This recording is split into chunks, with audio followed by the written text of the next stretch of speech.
ভিন্ন স্বাদের ব্যঞ্জনে তোমাদের সবাইকে স্বাগত। আজকে তোমাদের সঙ্গে শেয়ার করব ডিম তড়কার রেসিপি। আমি এই ডিম তড়কাটা কিভাবে বানিয়েছি চলো তোমাদের সঙ্গে শেয়ার করি। প্রথমেই আমি তড়কার ডালটা ওভারনাইট ভিজিয়ে রেখেছিলাম, সেটা প্রেসার কুকারে নিয়ে আমি 4টে সিটি দিয়ে সেদ্ধ করে নেব। সেদ্ধটা এমনভাবে ডালটা করতে হবে যাতে গলে যায় অথচ গোটা গোটা থাকে। এবার কড়াতে আমি তেল দিয়ে নিয়ে কয়েকটা ডিম নিয়ে ভুজিয়া করে নেব। আমি এখানে 3টে ডিম নিয়ে নিয়েছি, ডিমের পরিমাণটা তোমরা কম বেশি নিতে পারো। এই ডিম তড়কাটা ডিনারে বা ব্রেকফাস্টে রুটির সঙ্গে খেতে কিন্তু বেশ ভালোই লাগে। তোমরা হয়তো অনেকেই বাড়িতে বানিয়ে খাও, খেতে সত্যি দারুণ লাগে। আর পুরো রুটিটা এটা দিয়েই খাওয়া হয়ে যায়। আর এত লাইট হয় এই তড়কাটা যে সত্যি খেতে কোনো অসুবিধা হয় না। কড়াতে আমি আবার খানিকটা তেল দিয়ে নেব আর একটু ঘি অ্যাড করে দেবো।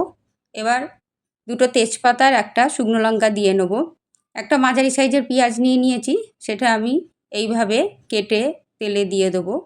মশলা এতে একদমই কম লাগে, খুব হালকা মশলায় এটা হয়ে যায়।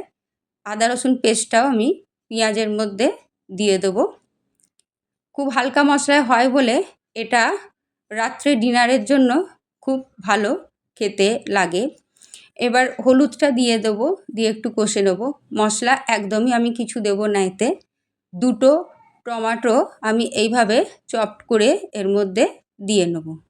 বন্ধুরা, আমার রেসিপিগুলো তোমাদের কেমন লাগে অবশ্যই আমাকে কমেন্টে জানিও।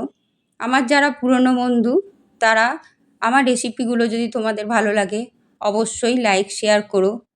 আর যারা আমার নতুন বন্ধু তারা অবশ্যই লাইক শেয়ার করো আর চ্যানেলটাকে অবশ্যই সাবস্ক্রাইব করো। আমি খানিকটাও তড়কা মশলা দিয়ে নিয়েছি আর ড্রাই রোস্ট করে রেখেছিলাম কসুরি মেথি, সেটাও এর মধ্যে দিয়ে দেবো। এইবার একটু কষে নেওয়ার পর তড়কার ডালটা এতে অ্যাড করে দেবো। জলের পরিমাণটা একদমই কম দিতে হবে, কারণ তড়কার ডালটা সেদ্ধ হয়ে গেছে। আর রুটি দিয়ে যেহেতু এটা খাওয়া হবে তাই ডালটা একটু মাখা মাখা হলেই খেতে ভালো হয়।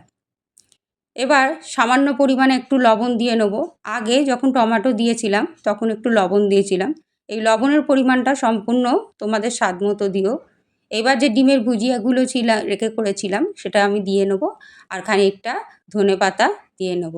নামাবার আগে সামান্য পরিমাণে একটু মাখন এতে অ্যাড করে দেবো। তাহলে বন্ধুরা, রেসিপিটা ভালো লাগলে অবশ্যই লাইক শেয়ার করো। আমার চ্যানেলটাকে সাবস্ক্রাইব করতে ভুলো না। ধন্যবাদ।